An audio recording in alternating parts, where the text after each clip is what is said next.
Yeah, Phil Connolly. I'm the owner of both Huey 509 and Loach 011. All right. Well, thank you for having us here today, Phil. Obviously, at the moment, we're the air show scene is in a bit of turmoil with the CAA. Yes. And what their future plans for. What's your thoughts on that? The thoughts are at the moment, I mean, and this is just generally within the air show circuit, is that Shoreham was a problem. Yep. And Dalton Park was a problem. And as a result of that, some of the air shows have been cancelled for 2016. Yeah. They'll come back in 2017. But the Air Accident Board inquiry has not been published yet, so everybody's really sat on the fence waiting to see what they officially have to say. Yeah. And then there'll be more statements from the CAA and so on and so forth. There are some preliminary reports out from the Civil Aviation Authority, and they've brought in some new legislation at the moment, which everybody's coping with and dealing with. So yeah, it's getting there, but it's a different scene than what it was from last year. Yeah, and if these fees are introduced by the CAA, what sort of impact will that have on yourself as a display team? From our point of view, for the display pilot's point of view, yes, it moves each display authorisation payment up by 100%. Yeah. It's probably so it's gone from £150 probably to something like that. Yeah. I think. So for us, in comparison, when you see to operate these aircraft, it's not a lot of money really. Right.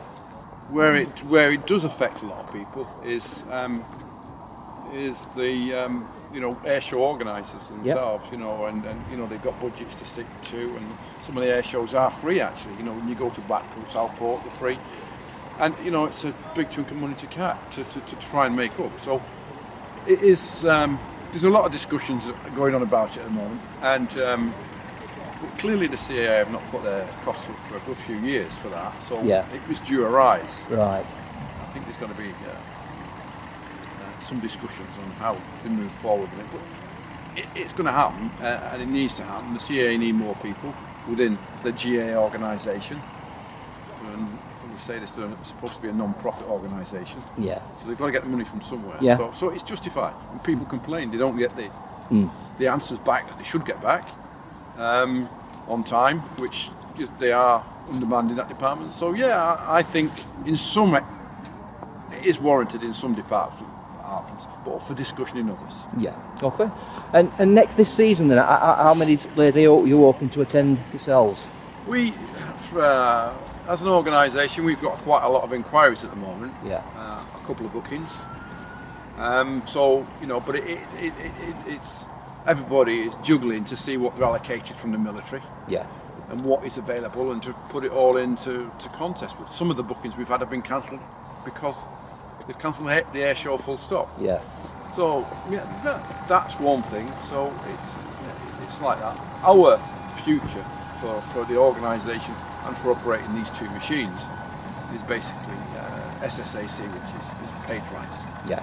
And we're a long way into that now. We've been on it for 18 months, and hopefully, I'd like to think we're getting some encouraging emails back from the authorities at the moment, and that's for us is our way forward. And that's a positive, isn't it, really, for the company? It is. It for the company, and the future of the aircraft depend on things like that.